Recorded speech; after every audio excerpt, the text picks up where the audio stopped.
Welcome everyone on our today's podcast. The topic for today is learning disability. कभी सोचा है एक 7 साल का बच्चा, इमेजिन करके देखिए, क्लास में रोज़ जाता है और आज शायद रात को सो के ये सोचा कि कल जाऊंगा और अपना बेस्ट दूंगा, कितनी भी डांट पड़ जाए, कितना भी बुरा फील हो, I am gonna give my best.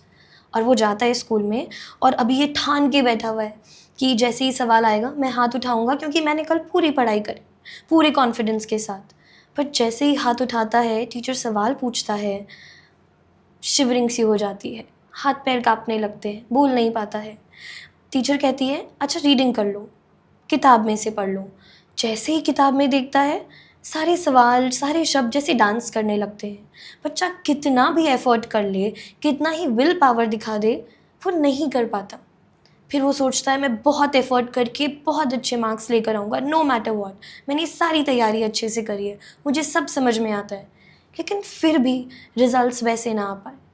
फिर वो बच्चा घर जाके फिर वही डिसअपॉइंटमेंट कि मार्क्स कम, घर वाले डांटेंगे, पीटीएम में वही टीचर्स और पेरेंट्स का वही बात करना, आपका बच्चा कमज़ोर है, आपका बच्चा ये नहीं कर रहा। क्या लगता है, ये बच्चा लेज़ी है या करना नहीं चाहता या पर्पसलेस है या अंदर से ही ऐसा है या कोई बीमारी है? दरअसल सारे पेरेंट्स ऐसी चीज़ों को एक नेगेटिव वे में ले जाते हैं, डांटते हैं, मारते हैं, ढेर सारे ट्यूशन लगा के और प्रेशर बिल्डअप करने की कोशिश करते हैं कि ठीक है 5 घंटे में नहीं पढ़ा, अब 8 घंटे पढ़ाएंगे, तो क्या लगता है रिजल्ट आएंगे? यही है आज का टॉपिक। इसे समझने के लिए we have an expert on a podcast today. Meet Mrs. Shama Kaushik, an expert from this field who's working in this since last 25 years with Special Children Organization. Welcome, ma'am. Thank you Resham ji, thank you very much. So ma'am, जैसे कि अभी हम बात कर रहे थे कि ऐसे बच्चे क्या सच में लेज़ी होते हैं या ये एफर्ट नहीं दिखाना चाहते? क्यों इनके पेरेंट्स इन्हें मिसअंडरस्टूड कर जाते हैं and why they are so? ऐसा क्यों होता है और क्या प्रॉब्लम है इनके साथ? देखिए, हर व्यक्ति का अपना एक सीखने का तरीका होता है। जो बच्चे पढ़ने लिखने संबंधी समस्याओं से ग्रसित होते हैं वो पढ़ते ही अलग तरीके से, दे लर्न डिफरेंटली।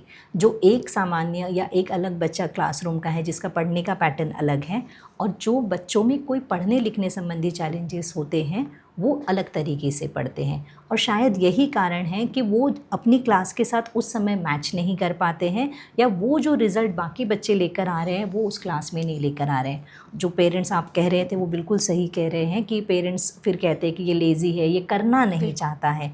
पर हो सकता है कि जो आप करा रहे हैं वो समझ नहीं पा रहा है। तो ये एक छोटा सा, मुझे लगता है कि एक थिन लाइन है जो हमें समझने की ज़रूरत है कि they learn differently. That's so beautiful, ma'am. I would like to take this line differently, isn't it? कि बहुत सारे ग्रुप ऑफ स्टूडेंट हैं, अब एक बच्चे को वो लैंग्वेज ही नहीं आती। फॉर एग्जांपल हम फ्रेंच सोसाइटी में बैठे हैं, सबको हिंदी इंग्लिश आती है, उस एक को फ्रेंच आती है, तो हमने कभी उस फ्रेंच बच्चे को डांटा नहीं है चिल्ला के कि तुम लेज़ी हो, तुम्हें हिंदी समझ में नहीं आ रही। We in fact celebrate his differences, right, कि उसे फ्रेंच आती है, वो उसमें बेहतर है। तो I really like this line differently in this.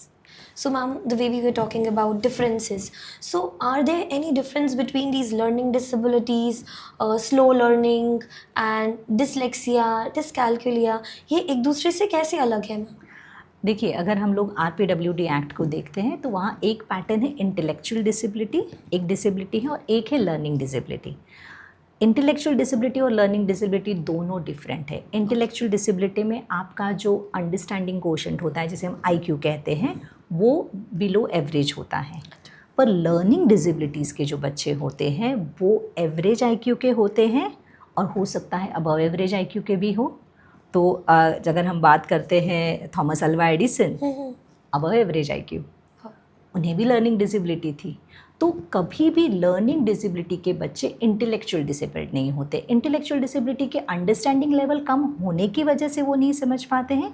Learning disabilities के बच्चे जो हैं उनका प्रोसेसिंग जो है वहाँ चैलेंज होने की वजह से वो रीडिंग राइटिंग चैलेंजेस फेस करते हैं। जैसे आपने कहा मैथमेटिक्स चैलेंजेस फेस कर सकते हैं। उनको लिखने में प्रॉब्लम हो सकता है कि उनका हैंडराइटिंग ही बहुत ख़राब हो, ये हो सकता है। तो ये बेसिक हमें समझने की ज़रूरत है कि कोई भी, मतलब बहुत बार मेरे साथ ये हो जाता है कि लोग कहते हैं अरे ये ये तो सारा समझता है, तो फिर इसको पढ़ने लिखने में क्यों चैलेंज है? एग्जैक्टली ये तो यही चीज़ लर्निंग डिसेबिलिटी को स्पेसिफिक लर्निंग डिसेबिलिटी बनाती है कि उसमें समझ का स्तर सामान्य होता है, बाकी सारी चीज़ों में उन्हें कहीं दिक्कत नहीं आती है सिवाय एकेडमिक्स के। और उसमें भी स्पेसिफिकली तरीका, जी बिल्कुल, जिस तरीके से वो पढ़ रहे हैं रादर देन पूरा कंटेंट, उन्हें पढ़ने से प्रॉब्लम नहीं है, उन्हें जो हमारे एक कंडीशनल तरीका है पढ़ाने का उसमें डिफरेंसेस चाहिए। जी बिल्कुल। अगर हम देखते हैं कि अगर लर्निंग डिसेबिलिटीज़ को डिवाइड करने की कोशिश करते हैं तो मेजरली जब हम देखते हैं तो होता है डिसलेक्सिया। राइट। डिसलेक्सिया मतलब उनको पढ़ने लिखने संबंधी समस्या है। डिसकैल्कुलिया, मुझे लगता है ज़्यादातर लोग उसको अपने आप के साथ रिलेट करते हैं, वो हमें भी कि हम लोगों को मैथमेटिकल इश्यूज़ होते हैं, हमको ज़्यादातर गणित के जो संक्रियाएं हैं वो हमें समझ में नहीं आती है। इफ़ यू हैव असेंडिंग और डिसेंडिंग ऑर्डर्स है वो उनको करने में दिक्कत आती है। तो these are the major challenges they are facing. Ma'am अगर हम कुछ ऐसे स्टैट्स देखना चाहें तो ऐसे तो दुनिया में कितने सारे लोगों को ये प्रॉब्लम होती है कि some people are good with reading, some people are not good with calculation. So हम कितना लोगों को जनरलाइज लेवल पे जज कर देते हैं विद देयर आईक्यूज। एक्चुअली जब हम स्कूल लेवल की बात करते हैं, सबसे बड़ा चैलेंज अगर आपने देखा होगा, बहुत सारे लोग जिनको लर्निंग डिसेबिलिटीज़ हैं उन्होंने कहा है कि मेरा स्कूलिंग टाइम हॉरिबल था, क्योंकि वो जो एक्सपेक्टेशंस था आपका एकेडमिक एक्सपेक्टेशंस वो उनके साथ बहुत ज़्यादा है। They might be good in drawing, they might be good in singing, they might be good in sports, बहुत सारे और चीज़ें हैं जिसमें वो बहुत अच्छा कर सकते हैं। अगर मैं कहूँ कि मेरे एक स्टूडेंट थे और जब मैंने उनको दे कम वेरी लेट, क्योंकि पेरेंट्स को लगता है कि ये पढ़ता नहीं है, ये करना नहीं चाहता है। So when they came to me, he was in grade 7th, वो पेपर को भरने के लिए इतने बड़े बड़े अक्षरों में लिखता था। It was a block writing kind of thing and he had a lot of problem in comprehension. पर जब एक नियमित multi sensory language therapy program किया after 12th, there is a lot of facilities available from CBSEs, उसको लेने के बाद ही has done his hotel management. Wow, that means skill learning बहुत अच्छे से एक्वायर कर सकते हैं। बिल्कुल। और बहुत सारे बच्चे बहुत अच्छा एकेडमिकली भी परफॉर्म करते हैं। They can be doctors, they can be engineers. इसीलिए नीट एग्ज़ाम्स में या JEE एग्ज़ाम्स में लर्निंग डिसेबिलिटी के लिए आपके पास time, extra time concessions available है। इज़ इट ट्रू कि नीट और इन सब में ऐसे एग्जाम्स में उनके लिए इंक्लूसिविटी वहाँ पे भी है? एब्सोल्युटली अवेलेबल है, और ये माना ही गया है कि लर्निंग डिसेबिलिटी उन्हीं बच्चों को होगी जिनका IQ जो है वो स्टैंडर्ड है। ओके।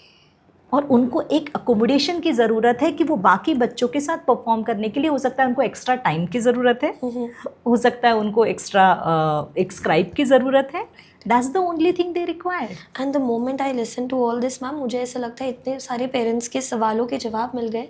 बिकॉज जो भी पेरेंट्स मेरे पास आते हैं फॉर काउंसलिंग एंड दे से नहीं मैम हमारा बच्चा स्पेशल नहीं है, उसे कोई लर्निंग डिसेबिलिटी नहीं है, और अगर मैं उन्हें हेल्प भी कर दूँ कि कैसे सर्टिफिकेशन होगा, आपको कहाँ जाना है, तो दे वुड से कि रिजल्ट में तो लिखा हुआ होगा, आगे कॉलेज मिलने में दिक्कत होंगे, आगे करियर्स में दिक्कत होंगे। और आपने यहाँ तो डिफरेंट एक गेट ओपन कर दिए फॉर द पेरेंट्स कि करियर में प्रॉब्लम तो क्या, ऐसे बच्चे तो डॉक्टर्स और नीट और इंजीनियरिंग के लिए भी तैयारी कर रहे हैं। बिल्कुल। देखिए मुझे सबसे बड़ा चीज़ लगता है कि जैसे आपने जो स्टोरी इनिशियली बताई, 7 साल का बच्चा है, चिल्ड्रन विद लर्निंग डिसेबिलिटीज़ के लिए सबसे इम्पॉर्टेंट चीज़ है सपोर्ट, इमोशनल सपोर्ट। क्योंकि वो 6 साल का, 7 साल का बच्चा, उसको समझ में नहीं आ रहा है ABCD, ये हमारी भाषा नहीं है। हम लोग बोल हिंदी में रहे हैं, पंजाबी में रहे हैं, मराठी में रहे हैं, गुजराती में रहे, और स्कूल में हम ABCD पढ़ रहे हैं। So it is 2 different languages for them. उसके बाद उसको ये कैसे ग्रास्प करना है। इंग्लिश बहुत टिपिकल लैंग्वेज है, जैसे हम लोग बात करते हैं ना, जैसे अगर हम लोग उदाहरण लेते हैं cat, so cat has a 3 sound, क, एक्ट। यस। और जब हम सैड बोलते हैं तो हम बोलते हैं SATS, एट। और जो हमारा C है उसको हम C बोलते हैं। बिल्कुल। उसका जो नेम ऑफ द लेटर है वो C है। तो इतना ज़बरदस्त कन्फ्यूजन जब एक बच्चा चिल्ड्रन विद स्पेशल नीड्स है उसके दिमाग में होता है, बेसिकली उसको ग्राफिम और फोनिम, जिसे हम कहते हैं साउंड सिंबल एसोसिएशन, वो करने में दिक्कत आती है। जो हम सुनते हैं वो तो साउंड्स होते हैं, और जो हम लिखते हैं वो हम लेटर्स होते हैं। लेटर्स होते हैं। अब आप जब ये पढ़ रहे हैं कि okay right one cat sat on a table, तो उसको सुना तो उसने cat sat on a table है, पर वो क के साउंड के लिए मुझे सी लिखना है, वहाँ वो दिक्कत है। कंफ्यूज हो जाता है। और सिर्फ इतनी सी कमी के लिए हम उसे पूरी लीग से ही बाहर कर देते हैं। जी, क्योंकि हम लोग उसको एकेडमिकली देखते हैं Yes. कि इसने 10 स्पेलिंग्स में से 2 ही स्पेलिंग सही लिखे और 8 नहीं लिखे। And that's the reason even the parents try to parent don't understand कि ये क्यों हो रहा क्यों है, हो रहा है। बिकॉज एवरी मॉर्निंग वो उसको स्पेलिंग टेस्ट के लिए तैयार कर रहे हैं, पर उसको एस और स में अंतर में समझ फर्क में नहीं नहीं दिख आ रहा है। ड ब, ये तीनों जो सिमिलर साउंड्स है, आपको लिखना है बैट, पर आप लिख रहे हैं बैब, बिकॉज ऑडिटरी प्रोसेसिंग में प्रॉब्लम है। वो ये कतई ही नहीं है कि उसको सुनना नहीं आता है। प्लीज़ ऑडिटरी प्रोसेसिंग को इस तरीके से मत लीजिएगा कि हम सोचे कि भी उसकी हियरिंग टेस्ट की ज़रूरत है। It is more about the how the sounds are getting recollected in the brain. और मैम हम पहले ये बात कर रहे थे कि अभी जैसे आपने कहा कि इसे ये मत सोचिए कि सुनने में प्रॉब्लम है, तो इसमें कितना रोल है कि आपका बच्चा जैसा है उसे वैसे एक्सेप्ट कीजिए। सबसे पहली ज़रूरत शायद इस एक्सेप्टेंस में है कि जैसा बच्चा है वो नॉर्मल है, क्योंकि आधी जनता तो हमारी इससे डरती है कि कहीं बच्चा काउंसलर के पास ना चला जाए, कहीं स्पेशल एजुकेटर के पास ना चला जाए, और अगर चला गया तो डेफिनेटली उसे कोई प्रॉब्लम है। लर्निंग डिसेबिलिटी की रिकवरी में बच्चों के साथ सबसे बड़ा हर्डल ही जो आपने कहा ये बात है कि पेरेंट्स जो सोचते हैं कि अगर वो स्पेशल एजुकेशन में गया मतलब मेरे बच्चे में कोई डिसेबिलिटी है, मेरा बच्चा ऐसा नहीं है।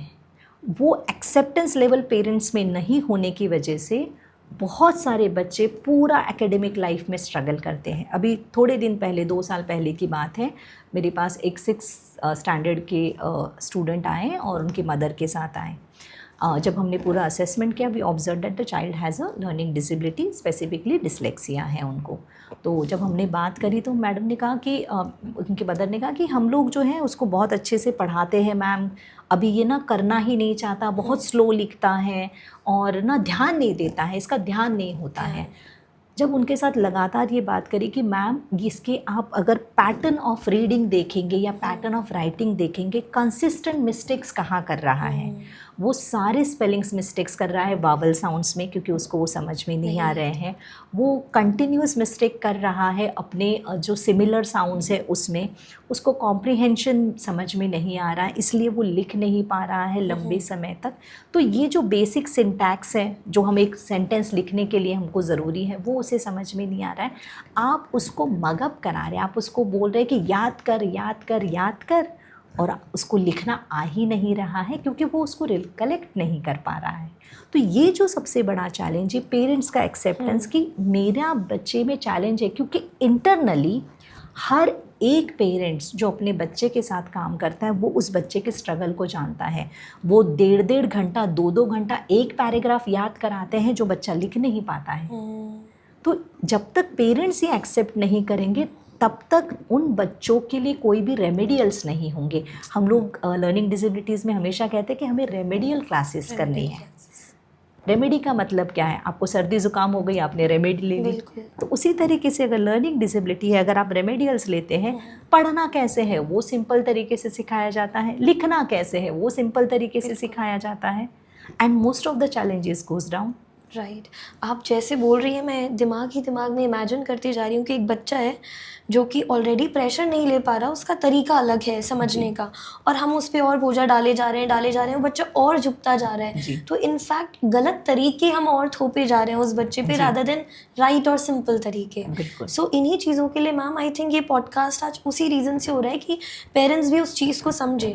आई वोंट से कि इसमें पेरेंट्स की कहीं गलती रही है, बिकॉज इतनी अवेयरनेस जो आप और हमको इतने एजुकेशन सिस्टम के बाद आई, तो बहुत नॉर्मल है कि पेरेंट्स इन चीज़ों को ना समझें। बट इन्हीं चीज़ों के लिए हम चाहते हैं कि पेरेंट्स अपने आँख और कान खुले रखें for such information and such awareness in such things. बिल्कुल। सो मैम हमने डिफरेंस देख लिया between intellectual disability and learning disability. Some parents are also confused about ADHD and autism also. So what is your take on such things? क्या अलग है इनमें? So ma'am, Red is different, orange is different, green is different, and white is different. Autism is different, ADHD is different, learning disability is different. So when it comes to the autism, they have a lot of different challenges. It is a kind of spectrum.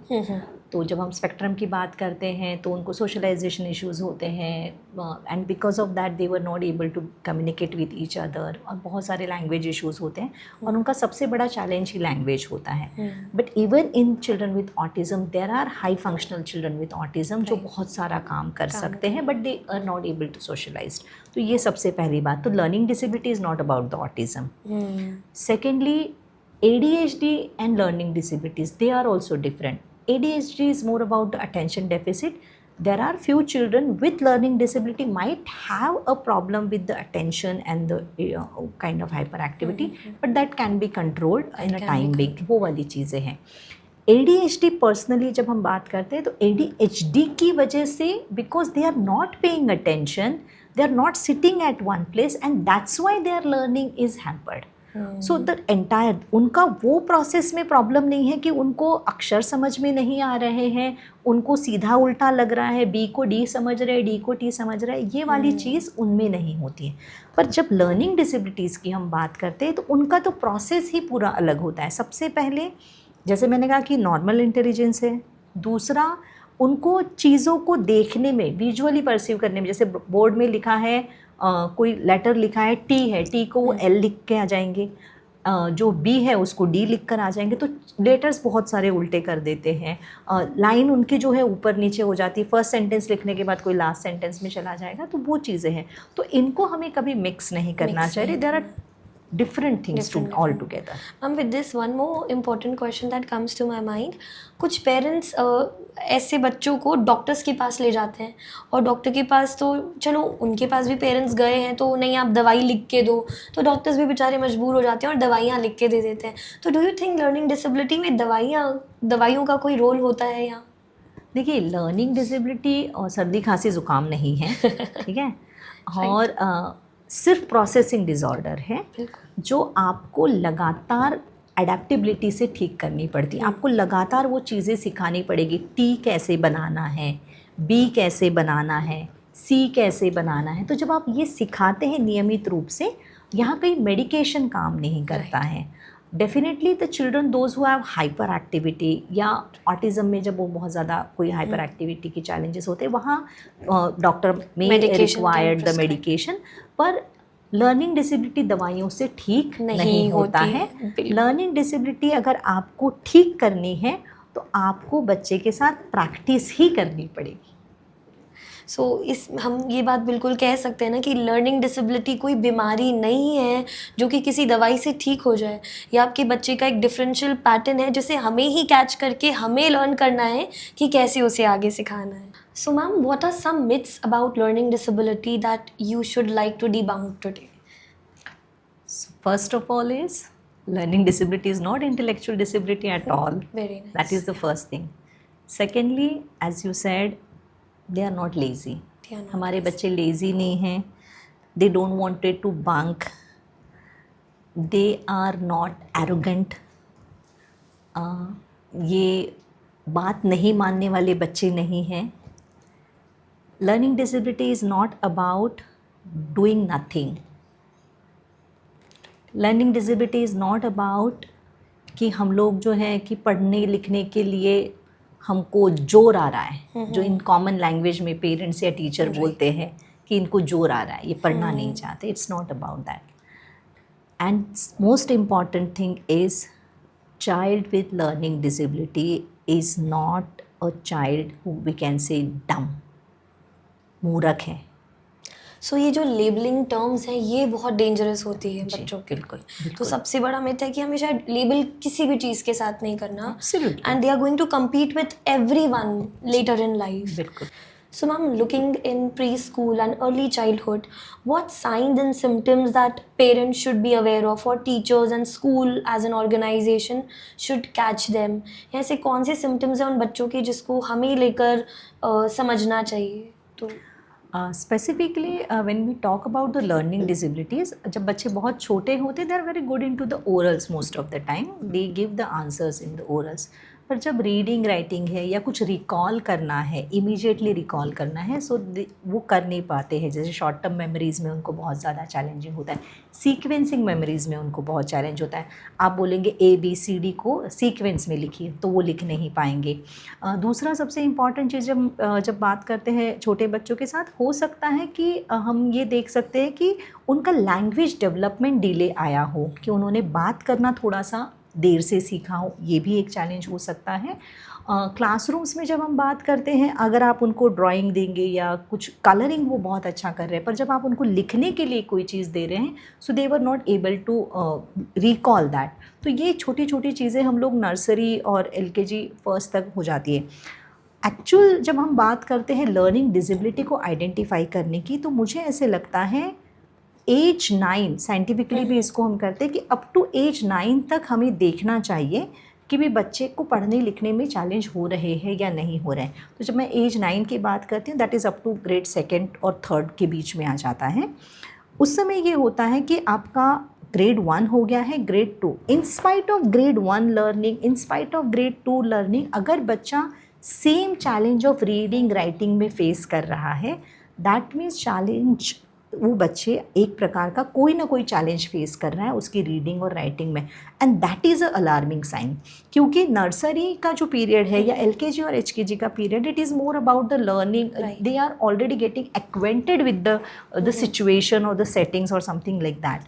पर जब regular schooling शुरू हो जाती है, उसके 2 साल के बाद भी, 3rd में आने पर भी बच्चे को ये चैलेंज है. जैसे मैंने अभी थोड़ी देर पहले उदाहरण दिया कि वो कुछ कर ही नहीं पाता था क्लासरूम में, उसको समझ में सब आता है पर वो लिख नहीं पाता है, वो बोल नहीं पा रहा है, वो क्वेश्चन आंसर्स जो लिखे हुए हैं वो पढ़ नहीं पा रहा है. और अगर उसके क्लास के बाकी बच्चे ये सब कुछ कर रहे हैं, so that means even teacher has to get alarmed कि क्या बात है. क्योंकि most important thing is teacher is observing all the children. और अगर हमारे 40 बच्चे हैं, उसमें से 1 या 2 ही बच्चे होंगे जो इस तरीके का चैलेंज फेस करेंगे. तो that is the most alarming sign when they will come to the grade 3, और तभी भी वो अपना सिलेबस या करिकुलम कंप्लीट नहीं कर रहे हैं in terms of reading and writing. Definitely हमें कुछ ना कुछ उनके लिए सोचना पड़ेगा, and that is the early sign. With this line, जब आपने कहा कि कुछ ना कुछ सोचना पड़ेगा, again another story of mine. बहुत साल पहले, नॉट द रीसेंट थिंग, बहुत साल पहले मैं एक गूगल क्लासरूम में एक स्पेशल चाइल्ड को क्लास में समझा रही थी. तो उसकी क्लास का नाम था special class. And I didn't realize वो ऑर्गेनाइजेशन से ही लिखा हुआ था, एंड इट कंटिन्यूड. और बच्चा super intelligent I would say, but then Hindi में कमज़ोर था. तो he question me very normally, he was amazing with football. So he was playing with football class लेते लेते, एंड ही वॉज सेइंग मेरी class का नाम स्पेशल क्यों है, वाई, मैं अलग लग रहा हूँ आपको जस्ट बिकॉज मुझे हिंदी नहीं आती. एंड ट्रस्ट मी मैम, उस दिन मुझे इंक्लूसिविटी का मतलब समझ में आया कि क्यों इन्हें अलग से पढ़ाने की ज़रूरत है. तो जब आपने कहा कि हम as a teacher, as a parent, as a school हमें आइडेंटिफाई करना है, तो it's very very important. Identify करने के भी कुछ एथिक्स हैं. हम क्लास में जाके उस बच्चे को पकड़ नहीं सकते, ये अलग है. हम क्लास में जाके उसे लेबल नहीं कर सकते, ये अलग है. क्योंकि उसके बाद जो मेंटल ट्रॉमा आता है, ठीक है, उस मेरे वाले केस में तो उस बच्चे ने मुझसे बहुत अच्छे से क्वेश्चन कर लिया, पर जो बच्चा ओपनली क्वेश्चन नहीं कर सकता, वो किस तरीके से अंदर ही अंदर उस चीज़ को फील करेगा. बिल्कुल. ये देखिए, ये बहुत इम्पॉर्टेंट है कि how teacher perceive the child in the classrooms. तो अगर आप बोलते हैं, I will tell you the story of one child, he is super intelligent, और शायद उसमें लर्निंग डिसेबिलिटी भी नहीं थी, but his way of learning was different. So even your way of learning will be different. My way of learning will be different. तो grade 1 का बच्चे हैं, 40 बच्चे बैठे हैं, and teacher explaining the concept of poor. What she has done in the classroom, she's made that student stand up और उनको बोला कि पुअर का मतलब क्या है. आप इस बच्चे को देखिए, ये बच्चा पुअर है. ये बच्चा किस में पुअर है? ये बच्चा लिखने में और पढ़ने में स्लो है. ये बच्चा पुअर है. ये आर्थिक रूप से पुअर नहीं है, इकोनॉमिकली पुअर नहीं है, पर ये पढ़ने लिखने में पुअर है. बच्चा मुश्किल से होगा 4-5 साल का, उसको तो समझ में भी नहीं आया कि टीचर ने क्लासरूम में मुझे क्यों खड़ा किया। आफ्टर ऑलमोस्ट 10 to 15 ईयर्स, जब वो बच्चा ग्रेड 7th और 8th में आया and he was discussing something with his mother and he said, mamma, how can my teacher make me stand and tell all the children that I am poor. And that was the student who secured grade 10th marks around 96-97. तो जबकि उसको कोई learning disability भी नहीं है, तो as a teacher how we are dealing with the student, it is also very very important. And when I saw that child, almost 13-14 साल का बच्चा, ही स्टार्टेड क्राइंग. तो उस समय मुझे नहीं समझ में आया what she wanted to tell me, what she wanted to talk about me in the classroom. तो ये बहुत इम्पॉर्टेंट चीज़ है कि how teacher perceive the children and what she talk about that particular child. आपको ये पता है कि जब हम कहते हैं कि अबाउट एडिसन, उनको लंबे समय तक पढ़ना लिखना नहीं आता था और उनकी टीचर ने उनको लेटर दिया था. राइट. और उनकी मदर ने वो लेटर उनको दिखाया, पढ़ने नहीं दिया उन्हें. तो ये सबसे ज़्यादा इम्पॉर्टेंट है कि हम क्या बनाना चाहते हैं हमारे बच्चों को. लेबलिंग करना मतलब उनका जीवन सुधारना नहीं. आप उनको मूर्ख, गधा या और कुछ बोल के उनको पढ़ने के प्रेरित नहीं कर सकते हो, पर आप उनको ये बोल के कि नहीं बेटा, आपने आज बहुत अच्छा काम किया है और आप आगे भी अच्छा करोगे. Give them a short task. They are very small, the ball is in our court. हमें ये देखना है एज अ टीचर कि वो अगर कैट नहीं पढ़ रहा है तो वो क्यों नहीं पढ़ रहा है. तो मैं उसको कैसे सिखा रही हूँ. शायद मेरा सिखाने का तरीका वो नहीं है कि जैसे वो सीखे. समझ रहा है. यानी आप फ्रेंच टीचर हैं और आप उसे फ्रेंच में हिंदी समझाने की कोशिश करें, आपका तरीका गलत है. वो तो तैयार है हिंदी समझने को, पर आपका ही तरीका गलत है. But as a teacher, as a parent, हमारे ईगो इतने फिल्टर्ड हो रखे होते हैं, हम मानने को तैयार नहीं. ऑल्सो इसी बात पे मुझे एक जापानीज एक्सपेरिमेंट है जहाँ पे एक साइंटिस्ट ने चावलों पे एक रिसर्च करी थी. तो उन्होंने 2 चावल एक अलग अलग लैब में रखे अपने स्टूडेंट्स के साथ, और एक ग्रुप ऑफ स्टूडेंट्स को कहा कि हम इन्हें गंदे वर्ड बोलेंगे फॉर नेक्स्ट फ्यू डेज, बहुत बुरा बोलेंगे, और दूसरे में ही बहुत अच्छे शब्द बोलेंगे, बहुत काइंड वर्ड्स का इस्तेमाल करेंगे. होना वही था जो हमारे बच्चों के साथ आज हो रहा है. जिस रूम में बच्चों को कोसा गया, गंदे वर्ड बोले गए, वो चावल कुछ ही दिन में सड़ गए थे. और दूसरे लेबोरेटरी में जहाँ चावल को काइंड वर्ड्स के साथ थैंक यू, ग्रेटफुलनेस, अच्छा बोला गया, वो चावल उतने ही स्पार्कलिंग, उतने ही अच्छे थे. तो कहने का मतलब सिर्फ इतना सिंपल है कि as a teacher, as a parent, आपका एक एक शब्द आपके बच्चे की ज़िंदगी बना रहा है. वो एक एक वर्ड को इतने दिल से लगा रहा है. हमें लग रहा है कि बच्चे ने इग्नोर कर दिया, नहीं सुना, शैतान है, फ़ोन में बिजी है, बट उसके ईयर्स अवेलेबल हैं. वो सुन रहा है आपकी एक एक वर्ड्स को, एक एक शब्द को, और वो चीज़ें आगे मैनिफेस्ट होने वाली है. तो क्यों ना सिर्फ अच्छे शब्दों का ही इस्तेमाल किया जाए. बिल्कुल. So ma'am, once we have finally identified कि ठीक है, बच्चे को ये दिक्कत हो रही है और हमने समझ लिया है कि ये प्रॉब्लम है, आफ्टर दैट क्या प्रोसेस रहता है? How do we modify and accommodate a teachers behaviour और a school behaviour for the growth of a child? देखिए, once we get the assessment done for the children with learning disability, this is very important कि क्या उनको किस प्रकार की learning disabilities है. Usually what happen in the classrooms, they are not able to read, they are not able to write, they are not able to write big questions, they are not able to give answers in a one stretch, or if you are giving any kind of homework, they won't be able to finish it in the given time which you have given to the entire classrooms. So here very important thing is that कि हमें उनको accommodation देना है. So when I talk about the accommodation, ना ही किसी school को, ना ही किसी टीचर को अपनी पर्सनल किसी पॉकेट में से देना है. And this is the board is giving, government of India is giving this as per the RPWD act, as per the CBSE rule, as per the inclusion rule. जब हम कहते हैं कि right to person with disability act में कहा है each and every child should include and their inclusion will not denied. तो इसके लिए बहुत सारी चीज़ें बताइए. जब मैं अकोमोडेशन की बात करती हूँ ग्रेड 3 का, मैं मेरी स्टूडेंट के एग्जाम्पल के साथ बात करती हूँ। जब मैंने ग्रेड 3 में उसका असेसमेंट किया और मैंने कहा कि भाई वो बिल्कुल ही कुछ पढ़ नहीं रहा है, but he was very good in to the oral. हमने स्कूल को रिक्वेस्ट किया कि 80% इसको ओरल दो, 20% आप इनको जो है मल्टीपल चॉइस क्वेश्चन दो, and other than this the teacher will read out the paper for him. So जब टीचर रीड आउट कर रहा है paper and he can see, the simple thing is that, अगर मैं आपको कहती हूँ कि what is the Newton's third law, so every action has equal and opposite reaction, okay, so does it important that I have to write that law, और if I could give you verbally, right, does it counted और not? तो intelligence तो same है, बिल्कुल same है। Problem सिर्फ लिखने में है, तो हम उसको चेंज करेंगे। इन टर्म्स ऑफ अकोमोडेशन ये हो सकता है कि भी अभी हाल फिलहाल उनको 5 चैप्टर पढ़ने नहीं दें, जब आपका फर्स्ट सेमेस्टर है 3 चैप्टर से शुरुआत करो कि 3 चैप्टर ही उनको दे रहे हैं, 2 चैप्टर्स हम नहीं दे रहे हैं। They will not write a comprehensive essay, they will only verbally say something, और they can make a model. This is such a nice thing कि हमारे बोर्ड्स ये सब बिल्कुल दे रहे हैं, बिल्कुल। और 9th-10th में भी ये है, और ग्रेड 3 से लेके ग्रेड 8 तक almost everything is into the school hand.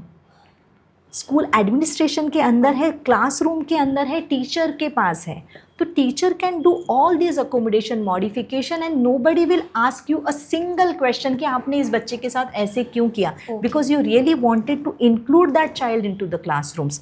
दूसरा, जब हम बात करते हैं अकोमोडेशन में, हम कहते हैं कि लर्निंग लेवल जो है वो मेंटेन रहता है, पर जब मॉडिफिकेशंस की बात आती है तब हम थोड़ा सा उनका लर्निंग लेवल को नीचे करवा सकते हैं, डिपेंड्स कि उसको समझ में आ रहा है या नहीं। पर इसके लिए भी CBSE ने जो 9th-10th में ये किया है कि जिन बच्चों को लिंग्विस्टिक चैलेंजेस बहुत ज़्यादा हैं, बहुत समय लगता है उनको रिकॉल करने में, तो वो ऐसे सब्जेक्ट्स जैसे साइंस है, मैथ्स है, हिस्ट्री है, ज्योग्राफी है, उसको छोड़ के दूसरे सब्जेक्ट्स जो प्रैक्टिकल सब्जेक्ट्स हैं उनको वो ले सकते हैं।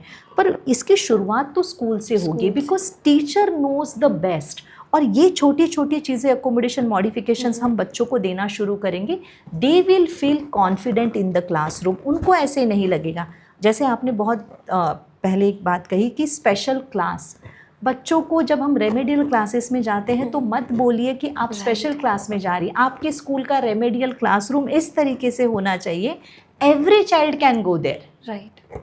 It's not only special children class लेने के लिए जा रहे, क्यों? दूसरे और भी बच्चे हैं जिनको और चैलेंजेस हो सकते हैं। हो सकता है कि किसी बच्चे को एक जगह सिटिंग को लेके बहुत ज़्यादा चैलेंज हो रहा है, even he can go and sit a while for at a quiet room, क्या दिक्कत है? हो सकता है कि राइटिंग किसी की थोड़ा चैलेंजिंग है, उसको स्लो लिखने को हो रहा है, he can also go to the remedial class. Remedial class is for everybody where a person feeling a challenge. तो इन अकोमोडेशन मॉडिफिकेशंस के साथ हम उन बच्चों को रेगुलर क्लासरूम सिस्टम में बहुत अच्छे से इंक्लूड कर सकते हैं। इसी के साथ मैम, जैसे आपने कहा स्कूल में क्या क्या चेंजेस चाहिए, तो I would like to know more about it कि एक स्कूल अपने एनवायरनमेंट को बदलने के लिए, अपने टीचर्स को इस तैयारी को आगे बढ़ाने के लिए एक स्कूल का क्या रोल है? सबसे बड़ा रोल ही स्कूल का है क्योंकि पेरेंट्स को एक्चुअली पता नहीं होता है कि बच्चे में चैलेंज क्या है। उनको सिर्फ PTM में ये सुनाई देता है कि आपका बच्चा पढ़ता नहीं है, आप इसके ऊपर ध्यान दो, थोड़ा सा और ज़्यादा काम करो, ये तो लिखता भी नहीं है, और बहुत सारी चीज़ें जो है टीचर्स पेरेंट्स को बताता है। फिर पेरेंट्स बच्चे की तरफ देखते हैं और बोलते हैं कि तू करता क्यों नहीं है, तुझे मार पड़ेगी, तुझे ये होगा, तुझे वो होगा। But the most important thing is the school should make the environment more inclusive, जिसे हम बोलते हैं चाइल्ड सेंट्रिक अप्रोच। जब चाइल्ड सेंट्रिक अप्रोच की बात करते हैं, so most important thing is the attitude of the teachers, कि वो उन बच्चों को ऐसे नहीं समझे कि इनको कुछ आता ही नहीं है। जिनको आता है वो तो अपने आप ही आगे बढ़ेंगे। तो अगर हम 40 की क्लास है, उसमें से 3 या 4 ही बच्चे होंगे जिनको ज़्यादा अटेंशन देने की ज़रूरत है। If teachers identify those children और उनके ऊपर वो ध्यान देना शुरू करेंगे, why they are not able to read and write, उनको थोड़ा सा एक्स्ट्रा टाइम देना। हमने होमवर्क दिया है, सब बच्चों को 5 दिन दिए, उनको बोलिए कि आप 8 दिन में कर आइए। और एज अ स्कूल सबसे इम्पॉर्टेंट चीज़, स्कूल को सभी अकोमोडेशंस एंड मॉडिफिकेशंस हर बच्चे को देने चाहिए जिनको इस प्रकार के कोई चैलेंजेस दिखाई दे रहे हैं, रादर कि हम पेरेंट्स टीचर्स मीटिंग को पेरेंट्स को ब्लेम करें, ये फोनेटिक्स जो हम पढ़ाते हैं इंग्लिश लैंग्वेज में, या हम उनके साथ जब रीडिंग राइटिंग को लेके काम करें, सिंपल सी बात है पिक्चर रीडिंग, राइट, अगर हम उनको पिक्चर रीडिंग देते हैं रादर हम उनको एक ऐसे लिखने के लिए दें, 3 या 4 सेंटेंसेस के लिए आप ऑप्शंस दे दिए, आपने मल्टीपल चॉइस क्वेश्चंस पूछे, उसमें आपने मल्टीपल आंसर्स दे दिए as a choice, filling the blanks में आप 3 या 4 आंसर्स दे दिए, he can able to understand. अगर उनको रीडिंग में दिक्कत है आप सिंपली उनके लिए रीड आउट कीजिए और देखिए कि उसको समझ में आ रहा है नहीं, और ये बहुत लंबे समय तक देने की भी ज़रूरत नहीं है। If you follow the remedial education on the regular basis, all this children learns to read and write. पर हाँ, कुछ एक चीज़ें लंबे समय तक, क्योंकि ये एक प्रोसेसिंग डिसऑर्डर है, तो ब्रेन में कुछ एक चैलेंजेस ऐसे होते हैं जहाँ कुछ चीज़ों के लिए वो कंप्लीट नहीं कर पाते हैं। मान लीजिए राइटिंग उनकी स्लो ही रहेगी तो एक्स्ट्रा टाइम इज़ अवेलेबल, थोड़ा राइटिंग अगर ख़राब है they can use the scribe because they were not able to write put on their thoughts on the paper. तो ये चीज़ें एज अ टीचर हमें समझने की ज़रूरत है। एंड सेकेंडली पेरेंट्स को तो इस बात की अवेयरनेस ही नहीं है कि सीबीएसई जो है या बाकी सारे बोर्ड्स इतने अकोमोडेशंस मॉडिफिकेशंस देते हैं। It is the responsibility of the school and the teachers to get the all this things avail to the child. Ma'am यहीं पे मेरा क्वेश्चन आता है, बहुत सारे पेरेंट्स का क्वेश्चन है, बट आज ना शांति मिल जाएगी अगर आपके मुंह से ये जवाब मिलेगा कि क्या इनकी जो रिपोर्ट कार्ड आती है कहीं पे लिखा हुआ होता है दे आर स्पेशल चाइल्ड और दे हैव रेमेडियल क्लासेस, या इनके साथ कुछ अलग बर्ताव हुआ है? अगर ये हम करते हैं तो हम तो नॉन डिस्क्रिमिनेटिव एटीट्यूड तो यूज़ ही नहीं कर रहे हैं। देखिए बिल्कुल ऐसा कुछ नहीं होता है कि रिपोर्ट कार्ड में हमें ऐसा कुछ लिखना चाहिए। यूजुअली ये होता है कि अगर आप कुछ अकोमोडेशंस मॉडिफिकेशंस देते हैं आप उनका रिपोर्ट कार्ड बनाइए, एक सपोर्टिंग लेटर आप रख दीजिए उसमें। इफ़ समबडी आस्क यू कि भाई ये हमने अकोमोडेशन मॉडिफिकेशंस इन बच्चों को दिए हैं, रिपोर्ट कार्ड में आपको उसको लिखने की ज़रूरत नहीं है। जैसे हम लोग किसी पे बच्चे के लिए एक लेटर लिखते हैं after the exam year get over कि हाउ द चाइल्ड वॉज, बहुत अच्छा बच्चा, एज अ रिमार्क, और वो भी for a personal use, not for any display और एनीथिंग। तो मतलब बोर्ड्स के भी किसी भी मार्कशीट पे कहीं ऐसा कुछ लिखा हुआ नहीं होता? जी, कहीं नहीं होता। So this is such an important message for all the parents who still think कि अगर ऐसा कुछ डायग्नोस हम कर लेंगे या हम बच्चे पे उस टॉपिक से रिलेटेड काम हुआ है तो उसकी रिपोर्ट कार्ड में वो चीज़ें होंगी। और अगर हम बोर्ड्स की दी हुई प्रिविलेजेस भी यूज़ करेंगे तो कहीं पर भी ये मेंशन नहीं होता कि ऐसा रहा था, क्योंकि हमें भी बताया with time your child is going to improve and they are going to compete in the normal world. तो किसी भी जैसा कि हमने कहा किसी भी रिपोर्ट कार्ड में ऐसा कुछ भी मेंशन नहीं होता है। मैम मैं इसमें एक चीज़ और ऐड ऑन करना चाहूँगी, एक्सेप्टेंस। आप ये मानते हैं, आपको ये मानना चाहिए कि अगर मेरे बच्चे में लर्निंग डिसेबिलिटी है या कोई और डिसेबिलिटी है, आप इस चीज़ को एक्सेप्ट करेंगे तो बच्चा एक्सेप्ट करेगा। बच्चा एक्सेप्ट करेगा तो वो प्राउडली इस चीज़ को बोल पाएगा कि हाँ मेरे in spite of all this challenges मैंने ये सारा कर चुका हूँ, मैं मेरी पढ़ाई को आगे बढ़ा चुका हूँ, मैं बहुत अच्छा पढ़ रहा हूँ। जैसे मैंने कहा कि नीट और जेई में भी अगर बच्चों को कंसेशंस मिल रहे हैं एक्स्ट्रा टाइम के, सो दैट मीन्स व्हाट, कि उस बच्चे में एबिलिटी है, बस एक छोटा सा सपोर्ट की ज़रूरत है, एक पुश की ज़रूरत है। मान लीजिए कि मुझे एक बड़ी ऊंचाई से कोई चीज़ को निकालना है और मेरी हाइट बहुत छोटी है, so I will use the ladder. वो एक्स्ट्रा टाइम मेरे लिए लैडर है कि जिसको मैं लेकर वहाँ तक पहुँच सकता हूँ। So ma'am after so much of discussion अब मुझे एक्चुअली पेरेंट्स की तरफ से ये जानना है कि वंस वी हैव आइडेंटिफाइड कि ये बात है, ऐसा ऐसा है, now I want to know कि एक क्या फ्लो में क्या स्टेप्स हैं जो पेरेंट्स, टीचर्स या स्कूल ले सकते हैं इन जनरल। तो क्या प्रोसेस रहेगा इसमें आगे बढ़ने के बाद once we have accepted it? देखिए सबसे पहली बात, जैसे हमने बात करी कि स्कूल एक स्क्रीनिंग लिस्ट को यूज़ करें जिससे उन्हें पता चले जाएगा कि ये बच्चे high risk of learning disabilities हैं। जब आपको ये पता चलता है कि ये बच्चे high risk of learning disabilities हैं, कॉल द पेरेंट्स, उनको ये समझाइए, क्योंकि पेरेंट्स को इंटरनली ये पता होता है कि कुछ ना कुछ चैलेंज मेरे बच्चे में है। Next step is send the child for the formal assessment.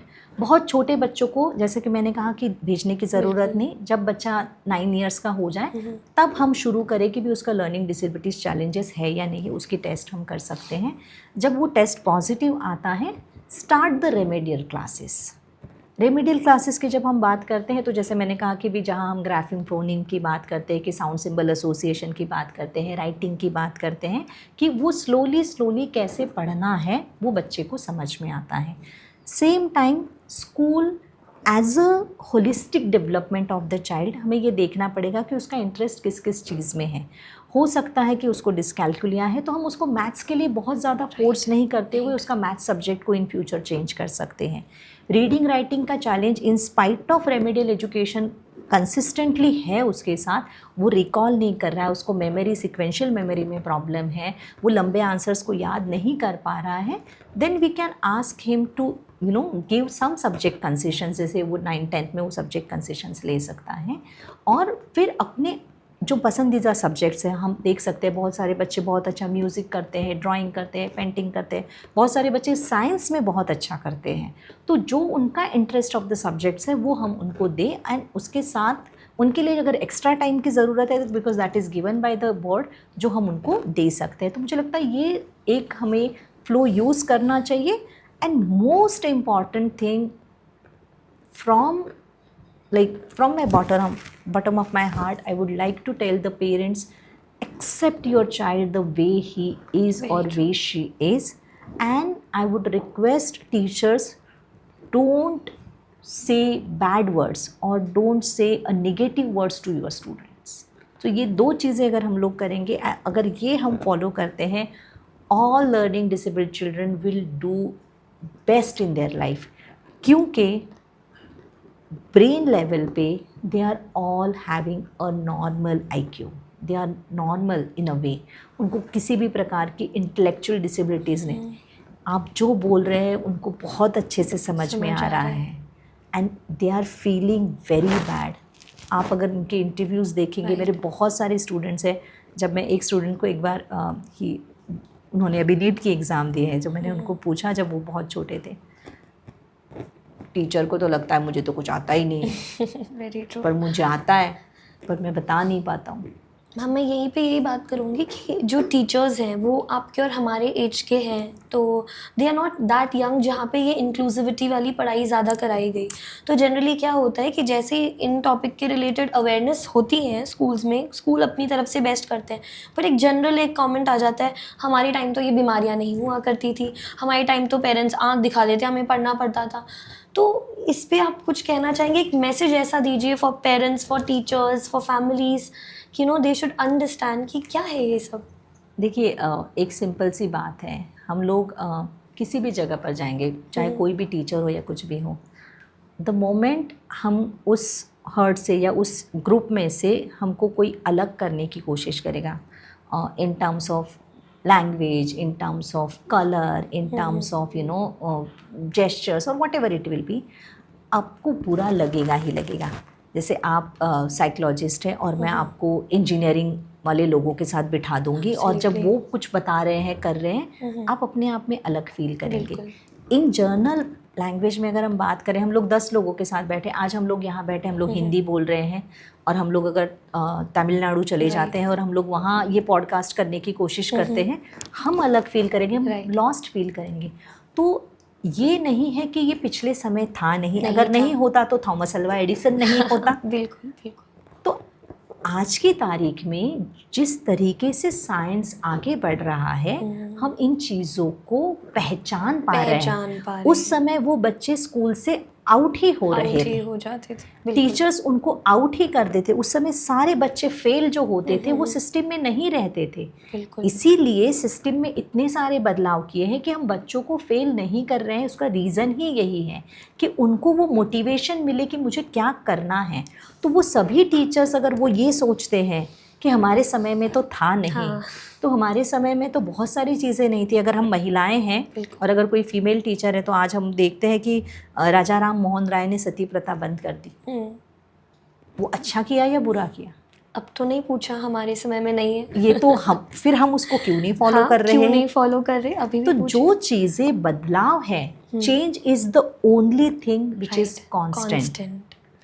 हमें उसको एक्सेप्ट करना चाहिए। और बीइंग अ टीचर हमारा बहुत बड़ा रोल है कि हम उन बच्चों को पुश कैसे करें। हमारे जीवन में जब इस तरीके की स्टोरीज आती है और हम जब देखते हैं कि बच्चे कुछ नहीं कर रहे थे और आज इस लेवल पर पहुँचे कि वो बहुत कुछ कर रहे हैं, वो जो सेटिस्फैक्शन होता है वो बहुत अलग होता है। तो सभी टीचर से ये नम्र निवेदन है कि अगर आपको किसी भी बच्चे में कोई भी चीज़ थोड़ी सी भी चैलेंजिंग लगती है, इसका मतलब ये नहीं है कि लगातार पेरेंट्स को बुलाना है। आप पहले खुद असेस कीजिए, क्योंकि छोटे बच्चे, सभी बच्चे चंचल होते हैं। प्लीज़ उनको इस तरीके से भी ब्लेम मत कीजिए कि ये तो हाइपर है। बिल्कुल। तो इन चीज़ों को हमें बदलने की ज़रूरत है। This the message is coming कि अगर आपको कुछ समझ भी नहीं आ रहा, then at least be kind to them. बिल्कुल। इजंट इट कि ठीक है आप नहीं जानते इतनी ज़्यादा इस टॉपिक के बारे में, अवेयरनेस नहीं है, एक्सेप्टेंस नहीं है, बट हम प्यार तो वो नम्रता से कर ही सकते हैं। बिल्कुल। But thank you so much ma'am. इतने सारे और सवाल तैयार हैं आपसे करने के लिए, but next time definitely will come up with more questions and more remedies on such thing. But for today's, I'm really grateful to you from the entire team of Aryan School, and we are really grateful to you. Thank you so much, ma'am. Thank you ma'am. और मैं Aryan school का बहुत बहुत धन्यवाद देना चाहूँगी कि एक ऐसे टॉपिक के ऊपर आज आपने इस पॉडकास्ट को बनाया है कि जो बहुत इम्पॉर्टेंट है, और आज की जनरेशन में सारे टीचर्स, सारे न्यू पेरेंट्स, सबको इस चीज़ को समझना ज़रूरी है। So thank you very much. Thank you so much.